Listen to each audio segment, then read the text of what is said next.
Students, you most welcome in our program IAS motivation. और आज हमारे साथ हैं मोहिबुल्ला अंसारी, जिन्होंने यूपीएससी में 389 रैंक सिक्योर किया है 2021 में, और साथ ही साथ बीपीएससी के एग्ज़ाम को भी इन्होंने क्लियर किया है। इसके लिए आपको बहुत सारी ढेर शुभकामनाएं। Thank you Nasir sir. सबसे पहले चाहूँगा कि आप अपने बारे में कुछ बताएं, अपने जर्नी के बारे में कुछ बताएं। मेरा नाम मोहिबुल्ला अंसारी है। मैं सिवान का रहने वाला हूँ और फिर उसके बाद मैंने पटना से पढ़ाई करी और फिर आईआईटी दिल्ली से मैंने केमिकल इंजीनियरिंग कंप्लीट किया। उसके बाद मैंने जॉब में नहीं गया और फिर मैंने यूपीएससी की प्रिपरेशन 2015 से स्टार्ट कर दी।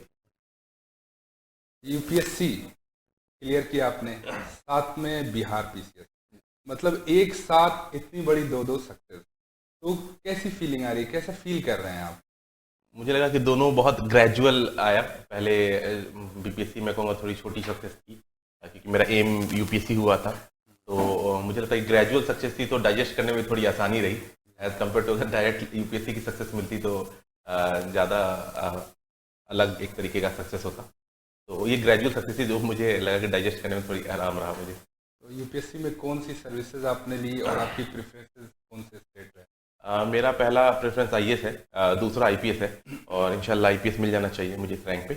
और उसके नीचे की सर्विसेज आईआरएस हैं, फिर आईआरएस कस्टम्स है, फिर आईटी है, फिर इंडियन फॉरेन सर्विसेज हैं, फिर बाकी नीचे सर्विसेज। कैडर के क्या चांसेस हैं आपके? कैडर का अभी कुछ कहा नहीं जा सकता क्योंकि हमारे से ऊपर जो है 15-20 आईपीएस हैं अभी, तो उनके कैडर प्रेफरेंस पे हमारा काफ़ी डिपेंड करता है कि क्या कैडर मिलेगा। मैं चाहूँगा कि हमारे स्टूडेंट को आप अपने एजुकेशन बैकग्राउंड के बारे में बताएं, प्राइमरी टू पोस्ट ग्रेजुएशन या ग्रेजुएशन तक जो आपने एजुकेशन ली, वो जर्नी कैसी रही आपकी?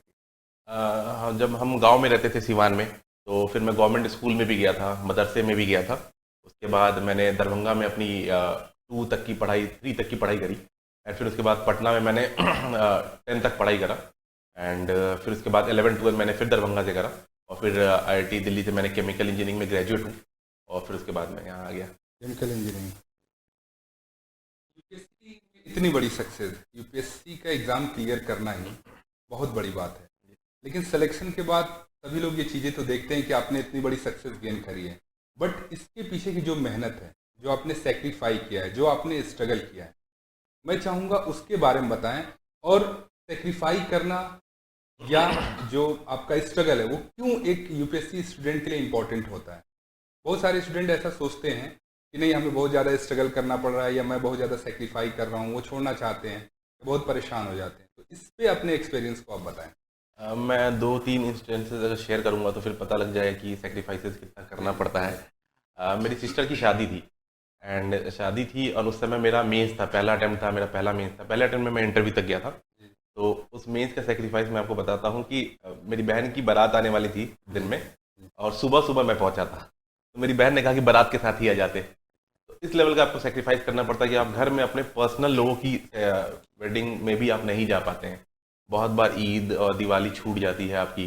बहुत बार आप घर वालों से, फैमिली से नज़र चुराने लग जाते हैं। मैं कितनी बार गांव नहीं जाता था कि लोग मुझसे पूछेंगे कि क्या कर रहे हो, तो मैंने फिर ये सोचा कि जब बन जाएंगे तभी जाएंगे। तो बहुत सारे सेक्रीफाइसेस जाते हैं, यहाँ तक कि मैं 1 साल ऑलमोस्ट डिप्रेशन में रहा। My father was my biggest support, उस समय फिर ओवरकम करने में मुझे हेल्प हुई। तो सेक्रीफाइसेस लगते हैं, बट मुझे लगता है कि every sacrifice, every tear, every pain is worth it. आप जब बनेंगे फिर आपको फील होगा कि जो आपने खो दिया था वो एक मोमेंट में सब आप गेन कर लेते हैं। तो ये मुझे लगता है कि सारा सेक्रीफाइस वैल्यूएबल होता है। उसको उस सेक्रीफाइस को आप कैपिटलाइज करें। आप अगर उसको छोड़ देंगे कि सेक्रीफाइस किया और फिर छोड़ दिया कि मुझसे नहीं होता है, देन मुझे लगता है कि विनर्स नेवर क्विट। तो आपको नहीं क्विट करना चाहिए। थोड़ा सा मेहनत लग सकता है, आपका टाइम जोन अलग हो सकता है सक्सेस का, बट सक्सेस आएगी अगर आप मेहनत करते रहेंगे तो। एक पॉइंट आपने डिप्रेशन वाला पॉइंट जी। यूपीएससी के अलावा आप किसी भी कंपटीशन की प्रिपरेशन करें इंक्लूडिंग यूपीएससी, तो ये फेज एक आता है डिप्रेशन वाला, तो रीज़न क्या होता है और उससे निकला कैसे जाए? स्टूडेंट क्या करें एक्टिविटीज़ की उससे बाहर आ जाए? डिप्रेशन, हर डिप्रेशन मुझे लगता है अलग होता है क्योंकि मेरा जो डिप्रेशन था मुझे उसके लिए लगा कि पर्सनल इश्यूज़ की वजह से था। तो मुझे लगा कि ज़्यादा से ज़्यादा लोगों से मुझे मिलना चाहिए एंड मेरे फादर मेरे सबसे बड़े सपोर्ट थे। मेरी फैमिली मेरे लिए खड़ी रही and that was the biggest thing which I could have got at that point of time. मेरा फ्रेंड था रोहित, तो और डिप्रेशन ने हेल्प करी मुझे निकलने में, यहाँ तक कि पूजा ने हेल्प करी। तो वो जो फेज होता है फैमिली का, एंड जो लोग फ्रेंड जो फैमिली बन जाते हैं, तो मुझे लगता है वो सबसे बड़ा रोल प्ले करते हैं।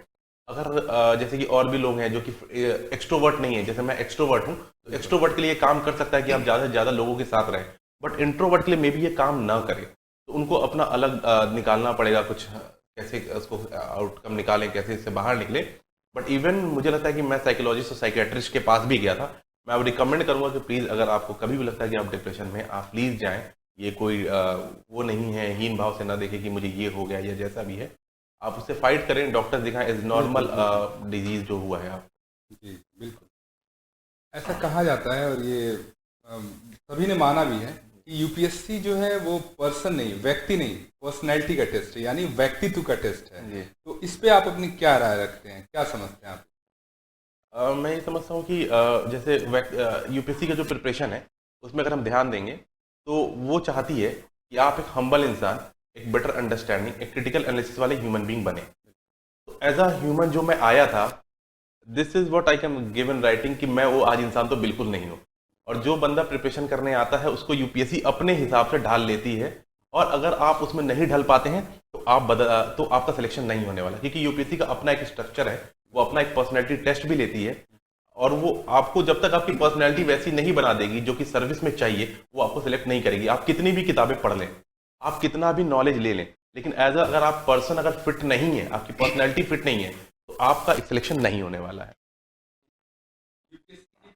इसी से रिलेटेड क्वेश्चन है कि ऐसा माना जाता है और आपने फील भी किया होगा कि आपकी पर्सनैलिटी में कितना इम्प्रूवमेंट हुआ, साथ ही साथ आपने यूपीएससी की प्रिपरेशन से आपने लाइफ स्किल कितनी सीखी। मैं चाहूँगा उसको पॉइंट वाइज शेयर करें ताकि लोगों को, स्टूडेंट्स को, पेरेंट्स को ये पता चल सके कि यूपीएससी सिर्फ एक एग्जाम क्वालिफाई करके आईएएस बनने तक की कहानी नहीं है, उसके साथ साथ आप लोग जिंदगी की बहुत सारी स्किल सीखते हैं। तो उस पॉइंट को आप शेयर करें। मेरा बिलीफ है कि यूपीएससी एक एग्जाम नहीं है, यूपीएससी एक प्रोसेस है जिसमें इंसान को वो चेंज करती है। तो मुझे लगता है जो सबसे बेटर स्किल जो मैंने सीखी है, वो सबसे पहला है कि हम्बलनेस। मुझे यूपीएससी ने हम्बल बनाया है। मेरी जो मैं पहले अटेम्प्ट में आईआईटी क्वालिफाई कर गया था, एंड तो मेरे अंदर एक एटीट्यूड था, मुझे ऐसा बिलीव होता है, पहले अटेम्प्ट में इंटरव्यू तक गया तो बंदे में ईगो आ जाता है। मुझे लगता है यूपीएससी ने मुझे 5 अटेम्प्ट में हर एक पॉइंट का ईगो तोड़ दिया है, and they have made me a better human being, I would से। पहला। दूसरा, आप हर चीज़ को यूपीएससी का थॉट प्रोसेस डेवलप कराती है आपके एग्जाम के लिए। अगर आपका क्रिटिकल एनालिसिस का थॉट प्रोसेस नहीं डेवलप हुआ है, देन आपके लिए मेंस लिखना बहुत मुश्किल हो जाएगा। थर्ड, आप जो है अगर at a point, at a given time, अगर आपका थॉट प्रोसेस नहीं काम करता है तो आप इंटरव्यू में फेल हो जाएंगे। तो अगर आपका सही इंट्यूशन अगर आपका डेवलप नहीं हुआ तो आप पीटी में फेल हो जाएंगे। तो हर स्टेप पे ऐसी ऐसी चीज़ें वो आपको सिखाती है, आपको ऐसा ऐसा डेवलप कराती है कि आप उसके पूरे स्ट्रक्चर में फिट बैठ जाएं, और देन आपका सिलेक्शन हो जाता है। तो मुझे लगता है कि ये 4-5 क्वालिटीज़ हैं जो कि डेवलप कराई है मुझसे यूपीएससी। लीडरशिप जी इसके लिए जी, लीडरशिप क्वालिटी भी वो डिफाइन हमें सीखने मिल जाता है, क्योंकि हम इतना कुछ पढ़ते हैं और इतना कुछ जानते हैं लोगों के बारे में कि धीरे धीरे हम डेवलप कर जाते हैं। ठीक है। अब एक ये बहुत अहम सवाल पूछ रहा हूँ, क्योंकि इस पॉइंट पे पहले भी बात हुई है और मैक्सिमम स्टूडेंट के साथ जुड़ा हुआ है, चाहे वो किसी भी कंपटीशन की तैयारी कर रहे हैं। वो है स्टूडेंट से रिलेटेड कुछ कॉमन प्रॉब्लम्स, जैसे माइंड का कंसंट्रेट ना होना पढ़ाई में, कुछ दिन जैसे हम 1 मंथ या 15 डेज कंटिन्यू पढ़ते हैं, उसके बाद बिल्कुल मन बोर हो जाता है कि लगता है कि नहीं अब नहीं पढ़ना, अब छोड़ो, गैप लो। फिर कैसे हम अपनी स्टडी को कंटिन्यू रखें सस्टेन रूप से। साथ ही साथ कुछ स्टूडेंट को बहुत सारी डिस्ट्रक्शन होती है, बहुत सारी प्रॉब्लम होती है। तो इन चीज़ों पे आपका क्या एक्सपीरियंस रहा? मैं चाहूँगा कि पॉइंट वाइज इसको भी शेयर करें ताकि जो भी स्टूडेंट प्रिपरेशन कर रहे हैं उनको इससे हेल्प मिले। तो पहला पॉइंट मैं चाहूँगा जो डिस्ट्रैक्शन है और आपके साथ भी रहा, उस पॉइंट को चाहूँगा मैं आप शेयर करें, उस पर बताएं आप। डिस्ट्रैक्शन बहुत नॉर्मल है, वो आना तय है। तो आपके लिए पहली चीज़, आपको इसके लिए रेडी रहना कि anything that comes in my way, मुझे उस चीज़ को एक्सेप्ट करना है कि चलो ये एक डिस्ट्रैक्शन हो सकता है। जैसे मान लीजिए आपको वीडियो गेम की आदत लग गई, तो आपको ये चीज़ पता होना चाहिए कि मेरा जो कुछ भी करना है, मुझे अपना एक एम आपका पता होना चाहिए। आपका एम क्या है? जैसे बीच में मैं ऐसा भी हुआ कि मैं प्रिपरेशन छोड़ के चला गया था कि मुझसे नहीं होगा, क्योंकि मैं डिप्रेस हो गया था। मुझे लगा शायद मैं अब नहीं कर सकता हूँ, क्योंकि मेरा पहले बार मैं इंटरव्यू तक गया, दूसरी बार मैं मेंस फेल हुआ, तीसरी बार मैं 0.6 से प्रीलिम्स फेल हुआ, अगली बार 2 नंबर से प्रीलिम्स फेल हुआ। तो मुझे लगा कि ये बहुत डिग्रेडेड ग्राफ जा रहा है, तो मैं छोड़ के चला गया था। At that point my father stood with me कि नहीं हम लोग करते हैं, कोई बात नहीं, मैं खड़ा हूँ तो तुम्हें क्या। लेकिन my father used to tell me one thing कि जब मेरी जॉब नहीं थी तो मेरे 2 बच्चे हो गए थे और मैं तब भी लगा रहा, पढ़ाई करता रहा, तुम्हारे पास तो कोई प्रेशर भी नहीं है। तो दैट वाज द मोटिवेशन कि मैं कर सकता हूँ। तो फिर मैंने 5th अटेम्प्ट दिया एंड देन मैं निकला। तो आपके एक लक्ष्य आपको पता होना चाहिए कि आपको क्या करना है, और सबसे इंपॉर्टेंट चीज़ है आपको ये पता होना चाहिए कि आप यहाँ क्यों आए हैं। जब आपको ये पता होगा आप क्यों आए हैं, तो आपको ये पता होगा मुझे क्यों यहाँ अब रहना है और मुझे क्यों वो चीज़ नहीं करनी जो मुझे डिस्ट्रैक्ट कर रही है। बहुत स्ट्रेस था लाइफ में, सबके लाइफ में स्ट्रेस होता है, फिर भी I came back and I fought it, I won it. तो मुझे लगता है कि आपको एक लक्ष्य पता होना चाहिए, वो एक डिस्ट्रैक्शन को हेल्प करती है हटाने में। दूसरा आपने पूछा कि बहुत बार ऐसा होता है कि आप जो है डिमोटिवेट हो जाते हैं, आप जो है 1 घंटे 2 घंटे बाद नहीं पढ़ पाते हैं, 10 दिन बाद लगता है कि अब नहीं पढ़ सकते हैं। तो उसके लिए सबसे अच्छी चीज़ होती है ना कि आप अपने आप को एक टारगेट दें। मैं बिलीव करता हूँ कि बहुत माइक्रो टारगेट दें, 1 हफ्ते का टारगेट दें कि मुझे 1 हफ्ते में लक्ष्मीकांत एक बार पढ़ लेनी है। अब आप ये नहीं बनाए कि मैं 1 महीने में लक्ष्मीकांत भी पढ़ लूंगा, स्पेक्ट्रम भी पढ़ लूंगा, सिंघानिया भी पढ़ दूंगा और पढ़ कुछ नहीं पा रहे हैं। 1 हफ्ते का टारगेट दें, और इवन मैं कहता हूं कि आप 1-1 दिन का टारगेट बनाएं। जब एक दिन आपका हर दिन का आपका 8 घंटे का अगर पढ़ने का है, इस दिन आप 8 घंटे नहीं पढ़ रहे, 6 घंटे पढ़ रहे हैं, तो हफ्ते में 8 से 56 घंटे आपको पढ़ने हैं। वो मुझे मेंटेन करना है, मेरे को कैसे भी करना है। अगर मैं किसी दिन 4 घंटे पढ़ूं मुझे कोई दिक्कत नहीं है, लेकिन अगले दिन मैं 4 घंटे या वो 4 घंटे में मैनेज करूंगा कहीं। अच्छा, इससे एक छोटी सी बात यही मैं पूछना चाहूंगा। जी जैसे सपोज दैट एक स्टूडेंट पढ़ रहा है, जी अगर 1 मंथ का उसका शेड्यूल है, जी तो बहुत सारे स्टूडेंट ऐसा मानते हैं कि नहीं, बीच में हम गैप नहीं ले सकते, मूवीज नहीं देख सकते, हम स्पोर्ट्स एक्टिविटीज नहीं कर सकते, कुछ भी, इससे हमारी पढ़ाई लॉस हो जाएगी। बट जो उनके हेल्थ पे इम्पैक्ट पड़ता है वो कितना बुरा पड़ता है, क्योंकि आपको एनर्जी भी चाहिए, फिटनेस भी चाहिए। जब आप फिट रहेंगे, ब्रेन हेल्दी रहेगा, तभी तो आप अच्छे से पढ़ सकते हैं। तो इस पे आप क्या राय देना चाहेंगे? मैं आपको एग्जांपल दूंगा। हमारे फ्रेंड थे ORN में ही, जब मैं कभी रहता था, तो वो 6 महीने उन्होंने नहाया नहीं कि पढ़ना है। जी। उनकी तबीयत खराब हो गई, इनको वापस जाना पड़ेगा। तो हम ये रिस्क तो नहीं ले सकते। दूसरा, मेंटल हेल्थ की जहाँ तक बात है, वो इस एग्जाम में कुछ नहीं चेक हो रहा, आपका मेंटल हेल्थ चेक हो रहा है, आपकी साइकोलॉजी चेक हो रही है, आपकी पर्सनैलिटी चेक हो रही है। बिल्कुल। तो जब आप पर्सनैलिटी ही डेवलप नहीं करेंगे, और पर्सनैलिटी हर चीज़ है आपकी, आपकी बॉडी से लेकर आपका माइंड तक, तो हर कुछ है। तो जब तक आप वो डेवलप नहीं करेंगे, आप आगे नहीं बढ़ सकते। इसलिए मैं कह रहा हूँ कि जैसे कि आपने बताया कि अगर कोई मूवी देखना चाहता है, आप मूवी बेशक देखिए, क्योंकि इस एग्जाम में आप इतना नहीं पढ़ सकते।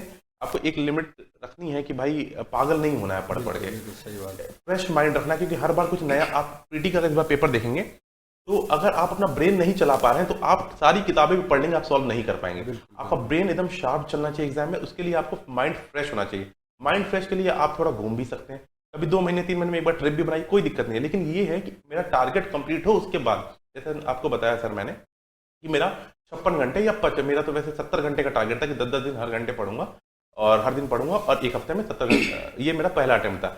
लास्ट अटेम्प्ट आते आते वो 6 घंटे पर डे हो जाता है और कम हो जाता है। बट जो भी आपका टारगेट है, आप उसको मेंटेन करिए। आप मूवी देखना बिल्कुल देखिए, लेकिन वो फिर 4 घंटे आप मेंटेन कर लीजिए कहीं पे कि भाई मेरे से वो पाप हुआ तो मैं ये पुण्य कर लेता हूँ पढ़ के। तो ये आप कर सकते हैं। इसमें ये भी है कि बहुत बार स्टूडेंट को मैंने इस पॉइंट ऑफ व्यू से परेशान देखा है जी कि फैमिली के लोग ये कह रहे हैं, रिलेटिव क्रिटिसाइज कर रहे हैं, या सोसाइटी में जो फ्रेंड्स हैं जो यूपीएससी में नहीं अदर फील्ड में, वो क्रिटिसाइज करते हैं, यार टाइम बहुत लग रहा है, बहुत लेट हो रहा है, वो इतना पैसा कमा रहा है, वो बहुत आगे निकल रहा हो, तुम वहीं के वहीं हो। तो उस चीज़ को कैसे आपने मेंटेन किया, और स्टूडेंट को कैसे मेंटेन करना चाहिए?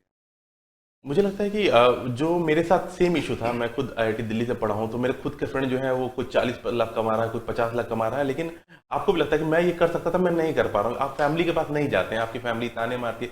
फैमिली अपनी पर्सनल जो लोग हैं वो तो ताने नहीं मारते हैं, बट इनडायरेक्टली आपको पता लग जाता है कि किसी ने ये भी कह दिया था मुझसे कि अब नहीं हुआ तो कब होगा इसका, 4th अटेम्प्ट में ही।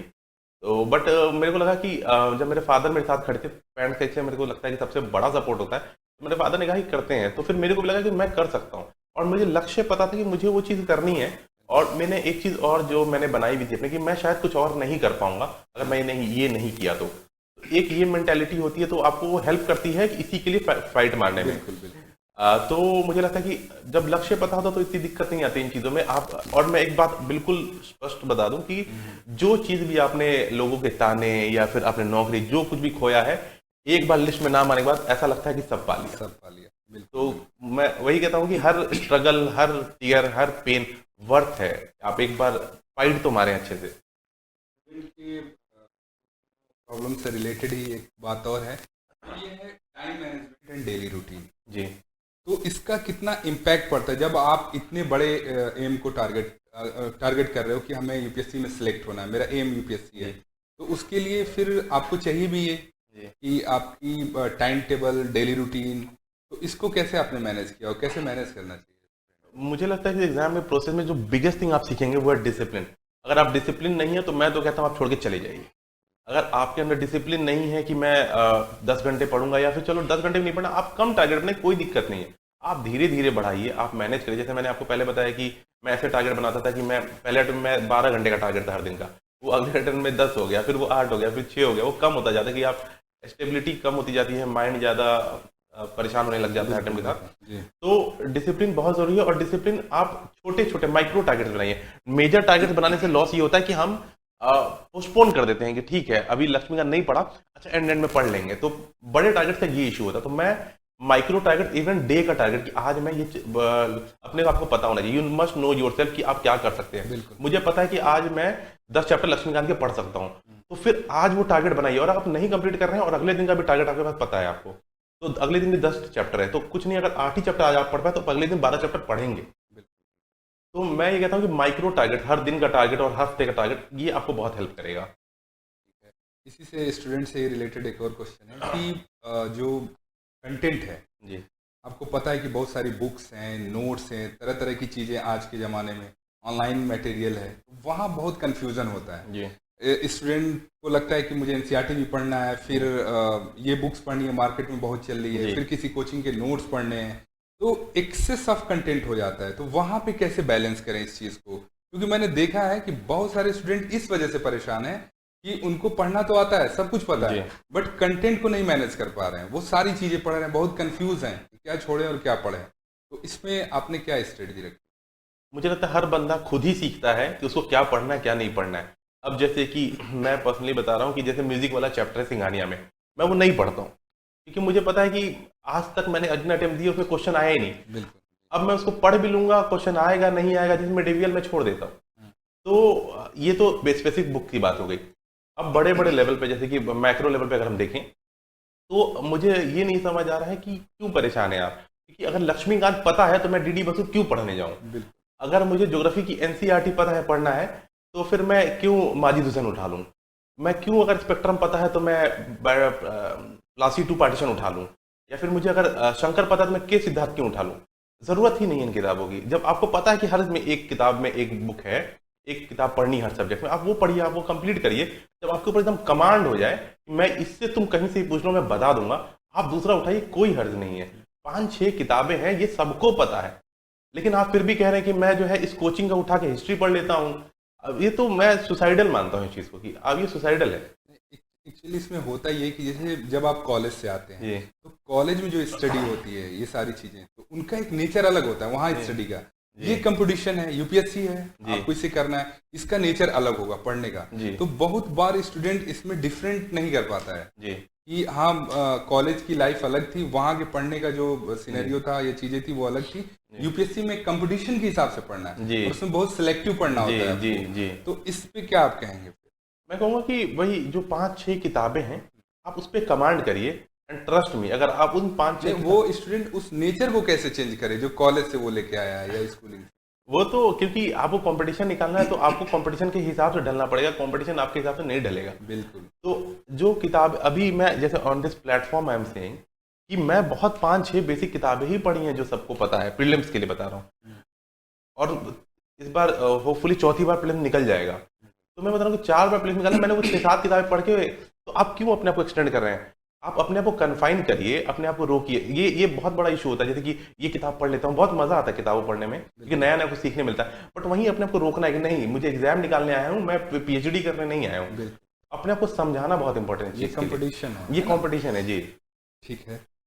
अब ये बहुत ही अहम क्वेश्चन है जो आपसे रिलेटेड है कि यहाँ तक पहुँचने में आप आज सिलेक्टेड हैं, यूपीएससी में भी, बीपीएससी में भी, तो सबसे पहले तो चीज़ें स्टार्ट होती हैं फैमिली से ही जी। बहुत सारा कंट्रीब्यूशन रहा होगा फैमिली से जी। उसके अलावा हमारी सोसाइटी होती है, रिलेटिव्स होते हैं, उनसे बहुत कुछ मिलता है, प्लस हमारे स्कूल और वहाँ के टीचर, हमारा कॉलेज, वहाँ के टीचर, जो आप हैं, आप मुहिबुल्लाह हैं, तो आपको बनाने में, यहाँ तक पहुँचाने में इन छोटी छोटी चीज़ों का बहुत ज़्यादा कंट्रीब्यूशन होता है।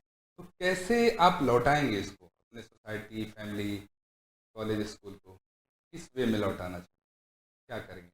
हम जैसे मेरा पर्सनल बिलीफ ये था, मैं यहाँ इसलिए ही आया था कि मैं कुछ पॉजिटिव इनपुट सोसाइटी में दे के जाऊँ और कुछ ऐसा चेंज करूँ कि मेरे जाने के बाद भी वो चेंज रहे। एंड एज आप जो है किसी पेड़ की तरह ना हो कि डेथ हो गई और लोग भूल गए, तो आपको लोग याद रखें। मेरा मोटिव ये था, तो मैं कुछ ऐसा पॉजिटिव चेंज लाना चाहता हूँ जो कि सोसाइटी में नहीं है। एग्जाम्पल, जैसे मैं पर्सनली मानता हूँ कि हमारा एजुकेशन सिस्टम और बेटर हो सकता है, बिल्कुल। हमारा हेल्थ सिस्टम और अच्छा हो सकता है। तो अगर कभी आईएएस बन गया तो मैं इस चीज़ पे पूरी कोशिश करूंगा, या किसी भी फील्ड में अगर आप हैं, जैसे मान लीजिए आप आईआरएस ही हैं, तो अगर आप टैक्स की सेविंग करा देते हैं, सरकार की जो सही कलेक्शन करा देते हैं, तो उससे बहुत कुछ काम हो सकता है। तो आपके यहाँ बहुत स्कोप है काम करने का, as a civil servant, as a bureaucrat, administrator, आपके यहाँ बहुत स्कोप है काम करने का। तो वो चीज़ आप कर सकते हैं, जैसे वुमेन की सेफ्टी के लिए आप कर सकते हैं। तो आप पर्सनली आप ये सोच कर, किस सोच से आए हैं वो बहुत डिपेंड करता है। मैं इस सोच से आया हूँ, तो मैं एक काम करूंगा तो मुझे फ्यूचर में अच्छा लगेगा। तो वो आपका इंटेंशन होना चाहिए कि जो लोगों ने मुझे दिया है सोसाइटी ने, मैं उस सोसाइटी को ऐसा वापस कर पाऊँ। ठीक है। बिहार से निकलकर ये यहाँ तक आना, यूपीएससी क्रैक करना, उससे पहले आईआईटी के लिए आपने भी, उसके लिए भी एग्ज़ाम क्रैक किया जी होगा। आईआईटी दिल्ली से आपने ग्रेजुएशन किया, फिर यूपीएससी क्वालिफाई किया, बीपीएससी किया। तो एक नॉर्मल लड़का जो बिहार से निकलता है मिडिल क्लास फैमिली के लिए, फैमिली से, तो उसके लिए कितना टफ होती हैं चीज़ें, कितना किन किन चीज़ों पे उसे स्ट्रगल करना पड़ता है। लैंग्वेज अलग है, वहाँ का एजुकेशन का लेवल आपको जी पता है, बिल्कुल। हर चीज़ पे। तो उस चीज़ पे क्या फील किया आपने, कैसे महसूस किया कि किन किन किन चीज़ों पे आपको स्ट्रगल करना पड़ा और मैनेज कैसे किया आपने? मैं एक एनेक्डोट है जो बताना चाहूँगा। मैं एक्चुअली मैं बहुत वीक स्टूडेंट था, मेरे 60% मार्क्स मिले, बहुत ज़्यादा थे। इवन 70% में मुझे साइकिल गिफ्ट की गई थी। अबू जान ने मेरे को साइकिल गिफ्ट करा था 70% पे, जब मैं 8th में था।